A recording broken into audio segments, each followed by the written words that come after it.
নবীজি ইরশাদ করেছেন, তোমরা তোমাদের ঘরগুলোকে কবরস্থান বানিও না, অর্থাৎ সেগুলোতে নামাজ ও জিকির আদায় করো।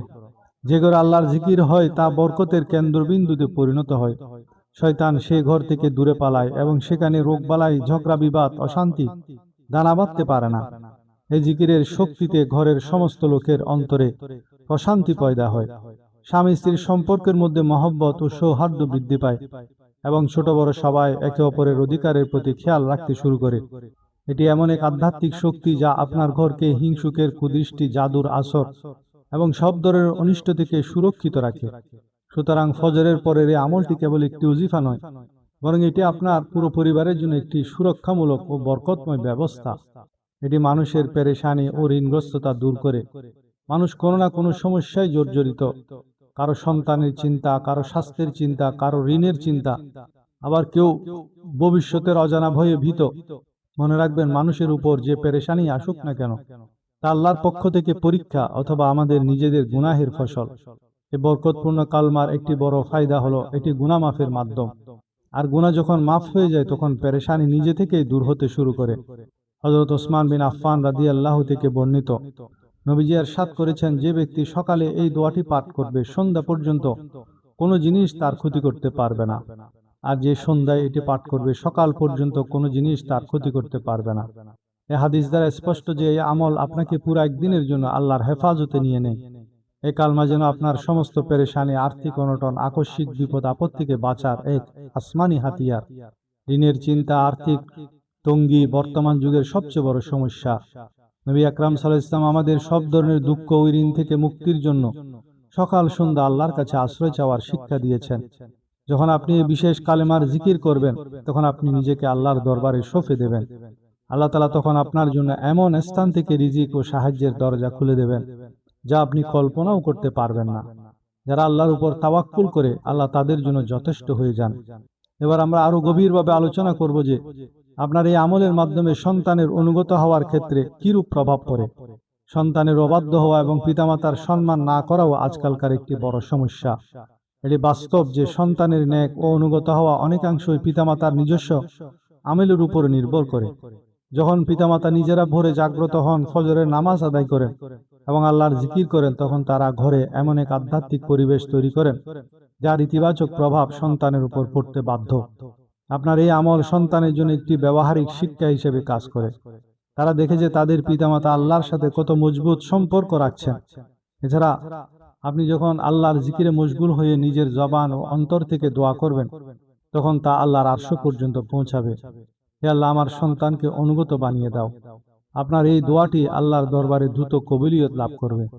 এই কালিমার বরকতে আল্লাহ তাআলা আপনার সন্তানের অন্তরকে নরম করে দেবেন, তাদের শরীয়তের দিকে ধাবিত করবেন এবং তাদের আপনার বাধ্য বানাবেন। এটি আপনার সন্তানের গুনাহের পথ, খারাপ সংস্রব এবং অশ্লীলতা থেকে রক্ষা করবে। একজন পিতা বা মাতার আল্লাহর দরবারে দাঁড়িয়ে সন্তানদের জন্য দোয়া করা তাদের ভবিষ্যতের সবচেয়ে বড় জামানত। আপনার এই আমল সন্তানের জীবনে নেক তৌফিকের দরজা খুলে দেয়। পরিশেষে এই সময়ে জিকির করার অর্থ হলো আপনি গাফিলতি ও অবহেলার জীবন থেকে বের হয়ে একটি নিয়মতান্ত্রিক ও উদ্দেশ্যপূর্ণ জীবনের দিকে কদম বাড়াচ্ছেন। এটি এমন এক পুঁজি যার মুনাফা দুনিয়া আখেরাত উভয় জগতে পাওয়া যায়। সম্মানিত দর্শক মণ্ডলী, সময়ের গুরুত্ব বিবেচনা করে এবার আমরা সেই বরকতপূর্ণ আমলটি সম্পর্কে জানব যা আপনারা ফজরের নামাজের পরে করবেন।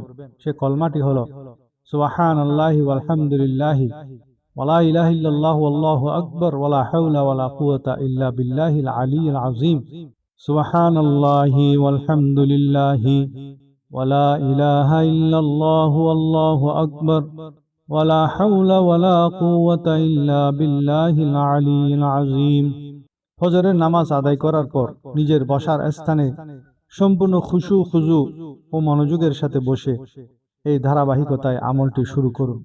প্রথমে আমাদের প্রিয় নবী হযরত মুহাম্মদ সাল্লাল্লাহু আলাইহি ওয়াসাল্লামের প্রতি 7 বার দরুদ পড়বেন। দরুদ শরীফ পাঠ করা যে কোনো আমল কবুল হওয়ার মাধ্যম। নবীজি ইরশাদ করেছেন, যে ব্যক্তি আমার উপর একবার দরুদ পাঠ করে, আল্লাহ তার উপর 10টি রহমত নাজিল করেন, 10টি গুনাহ মাফ করেন, 10টি মর্যাদা বৃদ্ধি করেন। এটি আপনার আমলকে আল্লাহর দরবারে পৌঁছে দেওয়ার প্রথম কদম। দরুদ পড়ার ঠিক পরপরই আল্লাহর এই 2টি গুণবাচক নাম 7 বার পড়বেন। ইয়া গফফারু ইয়া সত্তারু ইয়া গফফারু ইয়া সত্তারু ইয়া গফফারু ইয়া সত্তারু। আর আল্লাহ তাআলার নাম গফফারের অর্থ অত্যধিক ক্ষমাশীল, যিনি বান্দার সমস্ত গুনাহ ক্ষমা করে দেন। আর সত্তার অর্থ হলো দোষ ত্রুটি গোপনকারী। এই নামগুলো পাঠ করলে আল্লাহ তাআলা দুনিয়া আখিরাতে বান্দার দোষ ত্রুটি গোপন রাখেন এবং তাকে অপমান থেকে রক্ষা করেন এবং গুনাহ মাফের পাশাপাশি রিজিক ও বরকতের দরজা খুলে দেন। তৃতীয় ধাপে আপনাকে এই মূল কালমাটি পড়তে হবে, যার মহান ফজিলত নিয়ে আমরা এতক্ষণ আলোচনা করেছি।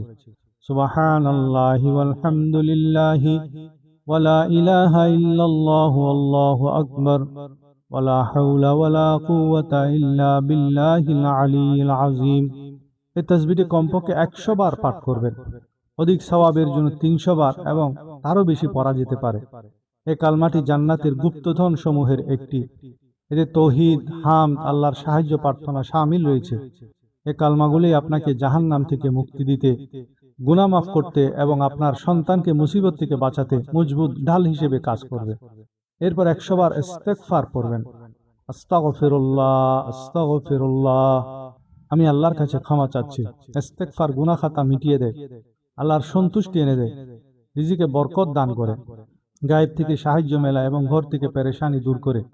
যেমনটি কোরআনে হযরত নূহ আলাইহিস সালামের মাধ্যমে বর্ণিত হয়েছে, তোমাদের রবের কাছে ক্ষমা প্রার্থনা করো, ইস্তেগফার করো, নিশ্চয়ই তিনি পরম ক্ষমাশীল, তিনি তোমাদের ধন সম্পদ ও সন্তান সন্ততি দ্বারা সমৃদ্ধ করবেন। সবশেষে যেভাবে আপনি দরুদ শরীফ দিয়ে আমলটি শুরু করেছিলেন, ঠিক একইভাবে আবার 7 বার দরুদ শরীফ পড়ে এই আধ্যাত্মিক আমলটি সম্পন্ন করবেন। আমল শেষ করার পর অত্যন্ত বিনয়ের সাথে আল্লাহর দরবারে হাত তুলবেন, নিজের জন্য, পিতামাতার জন্য, সন্তানদের জন্য দোয়া করবেন। আসুন আমরা একসাথে দোয়া করি। হে আমার পরওয়ারদিগার, আমাদের এই ক্ষুদ্র প্রচেষ্টাকে কবুল ও মঞ্জুর ফরমান। আমাদের পিতামাতাকে ক্ষমা করে দিন এবং তাদের মর্যাদা বৃদ্ধি করুন।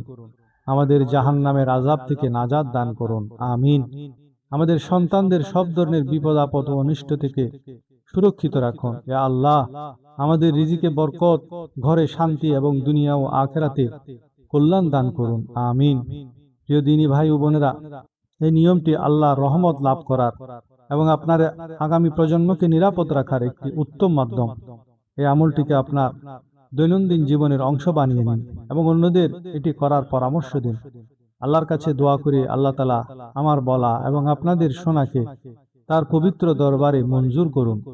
যা চেয়েছি তা আমাদের নসিবে দান করুন, আর যা চাইতে পারেনি তা না চাইতে দান করুন, আমিন। আশা করি আজকের বিষয়টি আপনাদের ভালো লেগেছে।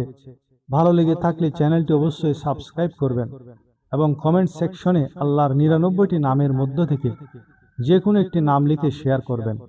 আল্লাহ তাআলা আমাদের সবার সহায় হন, আমিন। জাযাকাল্লাহু খাইরান কাসীরা।